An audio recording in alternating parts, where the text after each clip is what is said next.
November மாதம் 25ஆம் தேதி தானியேல் புத்தகம் 5வது அதிகாரம் 1 6 வசனங்கள், 13, 14, மீண்டும் 16, 17, 23, 28 வசனங்கள். அந்த சாப்டர் முடிய 5வது அதிகாரம். பெல்தசார் மன்னன் உயர்குடி மக்களோடு 1000 பேருக்கு விருந்து படைத்தான். படைத்தது மட்டுமல்ல, அவன் வைப்பாட்டிகளோடும் மற்ற மக்களோடும் சேர்ந்து தேவனுடைய ஆலயத்தில் எடுத்து வந்த பாத்திரங்களை கொண்டு குடித்து விரித்து கொண்டிருக்கிறான். அப்போது ஒரு கை சோற்றில் எழுதுகிறார், மேனே தெக்கேல் பரேஸ்.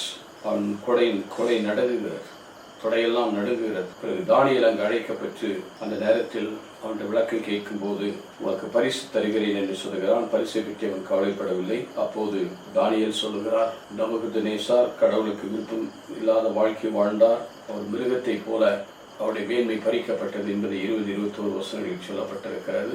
காட்டு கழுதை போல வாழ்ந்தார். பிறகு அவர் மனம் திரும்பிய போது அவர் ஆண்டவருடைய பிரசனத்தில் தாழ்த்தி கொண்டார். அவர் மீண்டும் அவரை ஆசீர்வதிக்கிறார். ஆனால் இவருடைய மகனாகி பெல்தசார், எல்லாம் அறிந்திருந்தும் உன் இதயத்தை விண்ணுலக அதற்கு உயர்த்துகிறேன். உடைய வைப்பாட்டிகள் ஆகியவற்றில் ஏதோ ஆண்டருடைய பாத்திரத்தில் குடித்து வெறித்து நீங்கள் கல்லையும் மண்ணையும் கும்பிட்டு கொண்டிருக்கிறீர்கள். ஆகவே இந்த கை எதை குறிப்பிடுகிறது என்றால், மேனே தெக்கேல் பரேசின் கடவுள் நாட்களை எண்ணி வரையறுத்து விட்டார். தெக்கேல் என்றால் தராசில் இருக்கப்பட நீ குறைவாக இருக்கிறாய். உன் அரசு பிரிக்கப்பட்டு மீறி இருக்கும் பாரசீகருக்கும் கொடுக்கப்படும். அது அப்படியே நடந்தது.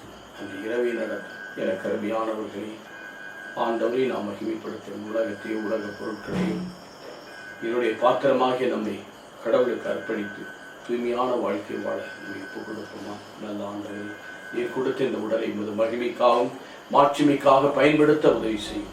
தொடர்ந்து காத்தல் நல்லது.